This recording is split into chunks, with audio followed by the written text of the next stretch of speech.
Support comes from the Missouri Forest Products Association, saluting Earth Day on April 22nd with an ongoing commitment to help offset carbon emissions with sustainable harvesting of Missouri forests.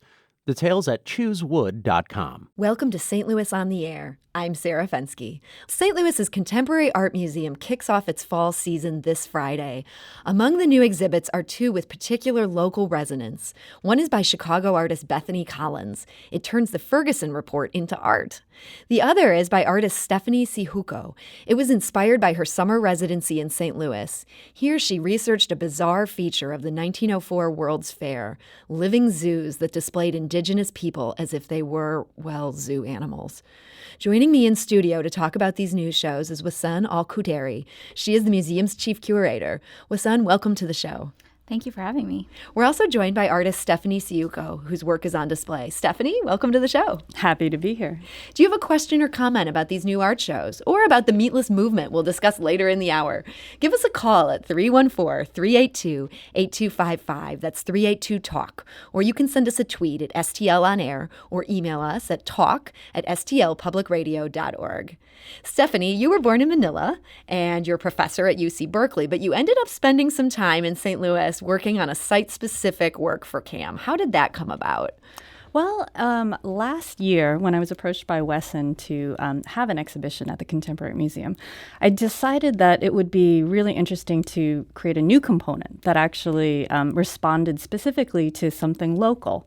And so whenever I do projects and have a chance to actually make new work, I do try to incorporate in something so that visitors who come to it and are from the city can actually connect in some way. Otherwise, I think sometimes it can feel like it's, work taken kind of out of context or placed, without thought to the particular city.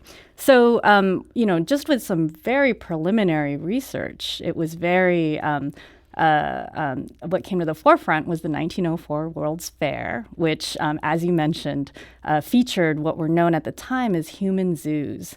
And it was a very, dark situation in the sense that, these collections of people were brought over from other countries in an attempt to create displays. And, under the idea that it was to educate the American public about foreign peoples. But what wound up happening was, unfortunately, a way in which other people were, turned into let's see, how can I say this? That they were, unfortunately, shown at times to be less than human. And so you ended up looking particularly at the exhibit involving Filipinos. I understand there were a very large number of them that were in St. Louis for a long time. Yeah, I was really surprised. I mean, it was quite a feat. The entire World's Fair, as most St. Louisans know, took up most of Forest Park. And it was, they imported 1,200 Filipinos representing multiple tribes or different, regions of the Philippines. And then they created these different village areas. So audience members could, kind of travel from one area to the other and view different cultures. And what did they see as they're seeing these cultures? The Filipinos were doing what they would have been doing back at home? Well, they were encouraged to perform their, everyday activities, but I think amplified in such a way to, create a kind of exotic display. So according to what I had seen, and I also have to kind of preface this and say that I'm not a World's Fair scholar. As an artist that was researching these things, I was able to get access to archives and library materials, mostly focusing on photos. So what I was able to see through the photographs was an attempt to create what appeared to be a kind of naturalistic setting. So in many cases, houses were reconstructed, in using traditional materials or things close to it. And people were encouraged, the Filipinos were encouraged to pretend that they were living their daily lives. Wassan, you must have been very intrigued when Stephanie lit upon this as the local component. Did you have any concerns that delving deep into this history would just repeat the sins of 1904? I did, but knowing Stephanie and her practice and the way that she approaches her work, I knew that she would approach the material and the subject matter delicately and with a lot of care towards the ethics of how one looks at these images. And a lot of what you'll see in the exhibition allows for audiences to think about how one should work with archives and how images, how the reproduction of images can be destructive, but Stephanie has really thought very carefully about how to represent these images, I think in a way that starts to hopefully encourage people to think about the way in which we should not only think about this particular history, but that this is a stand-in for a larger conversation about how we think about other cultures and other communities today. Something that she's doing with her practice in this work and other work as well that you will see in the exhibition at CAM is think about how things from the past, historical situations, how can help us see and think about our current context as a nation. And I think a lot of conversation about the other, people from other places is really in the forefront of the way that we have been talking both sort of socially and politically in this country today. And I think these are entry points and access points. These works on display are entry points and access points to hopefully having a wider conversation and being critical of the way that we view other cultures and communities. And that's actually a perfect segue to our third guest who's here today. We're also joined by artist Bethany Collins, who has come here from Chicago. Bethany, welcome to the show. Thank you for having me. Bethany, the work you're showing is also very much informed by local history. What made you decide to turn the Ferguson Report into art? So I actually made the piece is called A Pattern or Practice, right after the publication of the report, so in 2015. It's a blind embossing of 91 pages of the Ferguson Report, the investigation into the DOJ investigation into the Ferguson Police Department. And tell us a blind embossing. What does that mean? Blind embossing is when, so I create plates of the text, actually from the document, from the original document, and engrave the text backwards. And then you can soak a piece of paper until it becomes just malleable enough to force the paper into the grooves of the engraved text. And then when you lift the paper up and allow it to dry, that text is now protruding from the surface of the page. Almost the way Braille would. It acts like a Braille. So from a distance, it's like a wall of white. It's hard to see. It's hard to make sense of. It's a bit hard on the eyes. Once you get up close, the text is actually still quite legible. It's crisp and articulate. And so all the information is there, all the reasons and solutions, but it's a difficult and a kind of painful document to make sense of and to physically make sense of.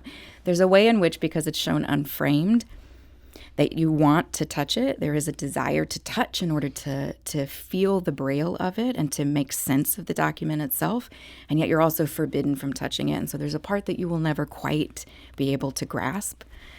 I made the piece after the report was released in 2015, and I remember reading, it was an NPR story, and they quoted a professor in St. Louis who said reading the report was like being told that water is wet. It's like, of course it is. But if we've been saying it's not for a really long time, then the act of stating a really obvious truth can still be a very remarkable act. The other point of the piece is that the conclusion pages are left out. So it's 91 pages, excluding the entire report, excluding the conclusion. And what was your thinking on that? So I actually, there are some pieces, there are some documents and archives that exist in the world that become so important upon their release that I am not sure that I have the capacity to handle them, right? There are some things that take on a kind of sacred level of importance that to interact with the work, to try to make something from the work, requires that we're able to transcend what it already means. So I started looking back at previous reports that were published by the DOJ all the way back until the Kerner Commission in the 60s. I decided to leave the conclusion pages out of A Pattern or Practice, the Ferguson piece, because those solutions are already known all the way back in the 60s, right? It's the same. So that's same not reasons. news. It's not new. We know the answers. We know what to do. It's the choice not to do them. And so leaving it out feels like a way to point to a repetition of history and a kind of unresolved of history at the same time. And so this Ferguson report piece that you created is part of sort of a two-part work called Chorus. What's the second component? So Chorus is actually the title of the entire exhibition, but shown with the Ferguson piece are some cover pages from the Birmingham News from 1963. So in 1963, the Birmingham News editorial board decided not to publish any civil rights stories on their cover pages of the newspaper, even though these things were happening down the block, like 2 blocks away from the newspaper. They just were going to ignore this. Sometimes they completely ignored it. Sometimes they buried it inside. So when the Washington Post, the New York Times, LA Times is giving front page importance to these iconic images of the civil rights protests, marches, and arrests, Birmingham News is publishing stories about Sophia Loren is sick in bed and can't get to the movie shoot. There's a newspaper reporter who visits the zoo, and that's the entire story, is that he visits the zoo, right? Wow. Instead of They were what's happening scraping locally. for feel-good news there. Mm-hmm. And so those works are also blind embossed because different than A Pattern or Practice, the Birmingham News pieces, what's actually the story, the heart of the thing is missing. So the blind embossing, to me, in A Pattern or Practice is haunting, right? It's that repetition of the past. And in the Birmingham News, the hauntingness is that it's actually never told. Listen, these are two very heavy exhibits. How do you see these two different works interacting with each other? Yeah, well, I think when you are constructing a program for a contemporary art museum in St. Louis and thinking about the ways in which contemporary art can be relevant to our lives today, I think we have some responsibility of thinking about the current kind of moment that we're living in and ways to create access points, multiple access points for people to be able to come in and connect with and hopefully either feel confirmed by something, learn something new, be exposed to something that is different or exciting or challenging. I think that's something that is what motivates the way that we think about our program at the museum. This season, it feels like a lot of the things that we're talking about at CAM are notions of citizenship. What does it mean to be a citizenship? What are the things that you're afforded and who is afforded what? What does it mean to be American today? I think that's something that you can really think about when you're both seeing both exhibitions, this notion of place and home and placelessness, but also community and representation and the way in which someone can be in their community and understand the kind of role that they can play in their community.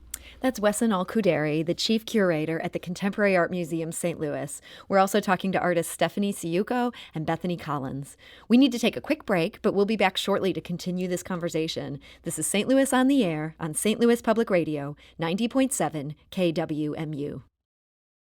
Support comes from the Missouri Forest Products Association, saluting Earth Day on April 22nd with an ongoing commitment to help offset carbon emissions with sustainable harvesting of Missouri forests. Details at choosewood.com. And now back to our conversation with Wassan Al-Khudhairi of the Contemporary Art Museum, St. Louis, and artists Stephanie Syjuco and Bethany Collins. Stephanie, your title work is actually not the work about the Philippine village. It's actually called Rogue State, and the medium is flags. That seems very unusual to me, and it has to be unusual for many art lovers. How did you end up settling on this as a topic? Yeah, or a medium? Well, one of the pleasures of being able to do an exhibition at the Contemporary Museum was that they have so much space. And, I'm actually showing 7 different projects, and the one that you referenced, Rogue States, which is also the title of the exhibition, consists of 22 flags that are hanging in the middle of a beautiful kind of performance area. So visitors are able to walk under them, they're able to see them, they're very colorful, and they sort of remind one of maybe a United Nations style hanging of flags. But on closer inspection, when you read the title and the project description on the wall, it actually describes that these are fictional flags of quote-unquote enemy countries that are pulled from American, Hollywood, and European movies. So, over the course of multiple decades, Hollywood films have created, kind of antagonistic countries, so that the stars could fight against folks from enemy nations. And thinking about how these are actually constructions and fictions, I decided to gather a number of them together to kind of form this collection of American and European anxiety of the other. So in Missouri, we're very proud of our local son, Mark Twain. I understand he does fit into this exhibit.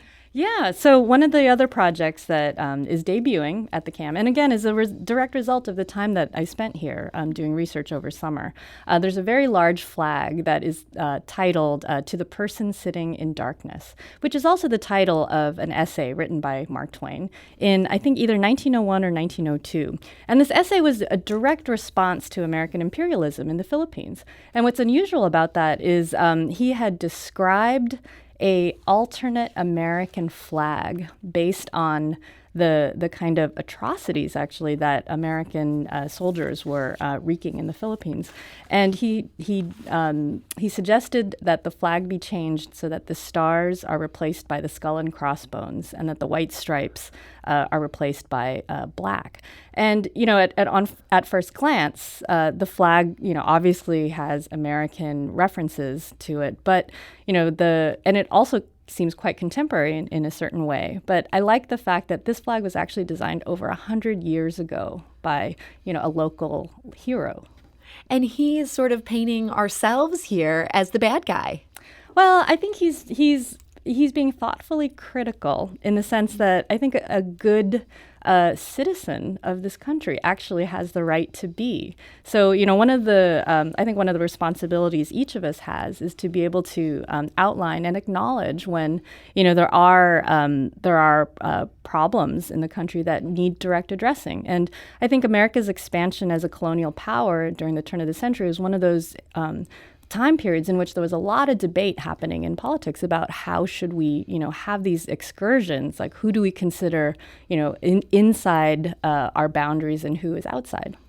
Wassan, what do you hope that the art lover who visits and sees these flags, what do you hope they'll be thinking about as they look at the fake flags from Hollywood and from Mark Twain?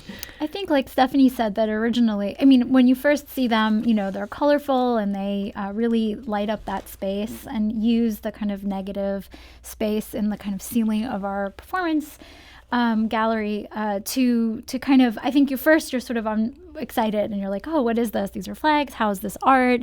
These kinds of questions. But I hope that people can be more critical. And I think people will be interested in figuring out like which flag is from what movie, because, one of the things that Stephanie did do is the research to kind of like, what is, so there's like, I was very excited to see Zamunda from Coming to America, one of my favorite movies, and recreated it based on the way that the flag appeared in the film, which is interesting. But I think it is about this criticality of the way in which we view other cultures, and that there is a kind of there is an ongoing, I think in communities of color, we joke about it more casually that, the bad guy is always the Middle Eastern guy, or there's a kind of feeling, and I think that there's an ability to have a little bit of humor with rogue states as an access point. I think that something that we think a lot about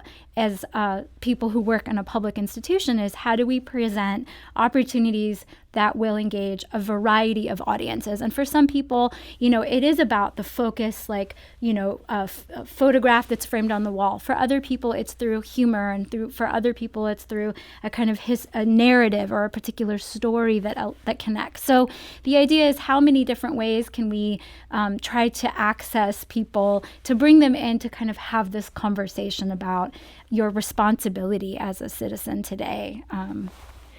Bethany Collins, let's talk about something that's almost the flip side of something that has an element of humor, and that is the classified advertisements that ended up informing another piece of your work that's going to also be exhibited at Contemporary Art Museum. What are these classified advertisements that were the origin of this project? So Information Wanted 1893 consists of 42 classified ads. These classified ads were published by formerly enslaved people, so who'd lost their family in the war, slavery, emancipation. And they'd publish these ads because they were looking for their family shortly after the Civil War, all the way up until the 1920s. Sometimes you just see, one person, one ad. Sometimes you see these ads start to recur, and every year they'll publish an ad because they're still looking for their family. Oh my goodness. I mean, that's so heavy. Well, so I made the piece right after a lot of the work in Chorus is made after the 2016 election. This piece in particular was made after the family separation crisis at the border. There's a kind of refrain within the ads themselves. So you start to notice in, let's say, the 1890s nadir of post-Reconstruction, that people start to ask the same question, and it only happens in this decade. And the question becomes, can you help me to find my people? Can you help me to find my people? Other refrains, people will read an ad and they'll ask in the same way for their family members.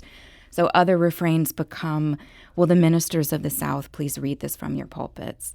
Do you know them? Do you know her? Have you seen them? I wish to find my people. I want to find my people. And so those become a kind of chorus of longing, but also of belonging. It's a claiming that you belong to a people and that you are continuing to look for them. You mentioned the ministers. They were pleading with the ministers to read these from the pulpit. Did that happen? It did. Heather Williams writes a really interesting book about this called Help Me to Find My People. And she documents how, so these were published in newspapers across the South, African-American newspapers, of people looking for their family. But then also, because not everybody had a newspaper subscription, not everyone could read, ministers would definitely pick them up and read them from the pulpits in the hope that it would reach a broader audience. And every once in a while, Williams does document a few people who actually did find their family this way, but it was rare. So the piece itself is also embossed, that blind embossing technique. But for this work, I blind embossed them twice. And the force of pressure kind of soaking the paper and repressing them twice makes the paper, it forces it to fall apart in different ways. Like the paper itself can't hold up under that amount of repetition. And again, I made these after the separation crisis at the border in a way to point to a kind of repetition of the past and what that does to the surface of the page, what that does to us collectively when we keep repeating these violent mistakes. Stephanie, do you see repetition of us making those same mistakes in light of some of the historical stuff that your work deals with? Yes, for sure. I think what was so surprising to me when working with work now that's over 100 years old, the references to the World's Fair and the archived materials, was that these structures that were created over 100 years ago and centuries before too, they still recur. They've shaped and they've formed people's outlooks on other peoples, and sadly it feels like we're returning again to questions that should have been settled long ago. And as Bethany mentioned, what's fascinating though is how as artists, we're able to kind of take this information, process it, and hopefully create a connection between today and the past, and do so in a way that also has metaphor in it. So, one thing that's really hard to describe, I think, in talking about artwork is that you're not able to actually see the either the seduction of the materials, the aesthetics, and the physical treatment of images and objects. And I think that's also something that helps. So instead of writing an essay about the topic, we're trying to create these resonant images. Wassan, do you think these will be resonant for museum goers? I hope so. That's the idea. That's the hope and the desire. I think that Bethany and Stephanie have both put together beautiful exhibitions that I think people will be really excited to see. And I think that something that is the arts can be a place that can help us process and understand the world that we're living in today, help us identify areas of tension and difficulty, and maybe even bring us closer together in trying to understand some of the challenges that we're facing as a nation today. Now that these exhibits are being installed and they've gone up, and you guys, I guess, were both on site yesterday, was there anything in each other's work that you found particularly striking? Not to put you on the spot, but Bethany, anything that you noticed looking at Stephanie's? I have a minimal kind of palette where the aesthetic of the exhibitions is quite different, which I appreciate, but it's that the thematic elements are so similar. I like it when an artist can tackle an idea that I find really interesting and am drawn to, but they do it in a way that I don't have the capacity for, and I think that's what I'm enjoying about Stephanie's work. Because you guys work in such different mediums. Very different. Two very different shows. Completely. But I also think, this is Stephanie, I also think, though, what was wonderful to see in Bethany's work is that she spent time researching primary documents, and one of the works in my exhibition also researched photographs from the archives of the Missouri Historical Society, the St. Louis Public Library, and the Mercantile Library. And so, how do you translate these images and texts into something that has contemporary resonance? I feel like a viewer, when they pass through our works, can see the overlaps, but also, the unique ways in which we've treated our subject matter.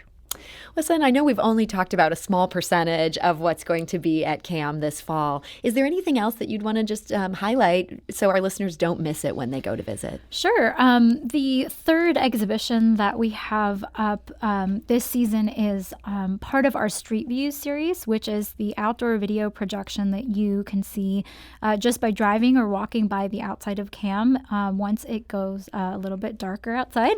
And that is the work of a Brazilian artist, Jonathan D'Andrade. He made a work called Voyeuristico, which you can see on the facade, and it is a kind of slow motion or slow moving video that shows people opening their wallets. He filmed this, made this video in Rio de Janeiro and in Recife, which is where he's from and lives.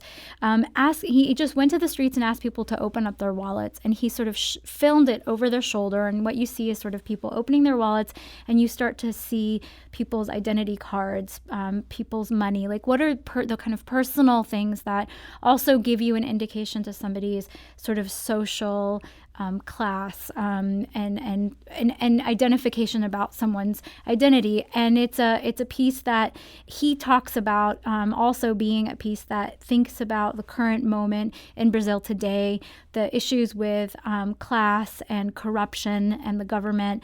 And he talks about that in relation to the history of Brazil and the way in which Brazil was colonized and how that history is helping them understand the current present moment. And so the thing that I think ties together all of the work in this season at CAM is artists that I think are all looking at the past to kind of help us understand or process the present, and also to think about how the past and the mistakes of the past have brought us to the present moment, and what can we learn from that and where can we go from there. That's Wassan Al-Khudhairi of the Contemporary Art Museum, St. Louis. We are also joined today by Stephanie Syjuco and Bethany Collins. Thank you all so much for being here. Thank you. Thank you. This is St. Louis on the Air on St. Louis Public Radio, 90.7 KWMU.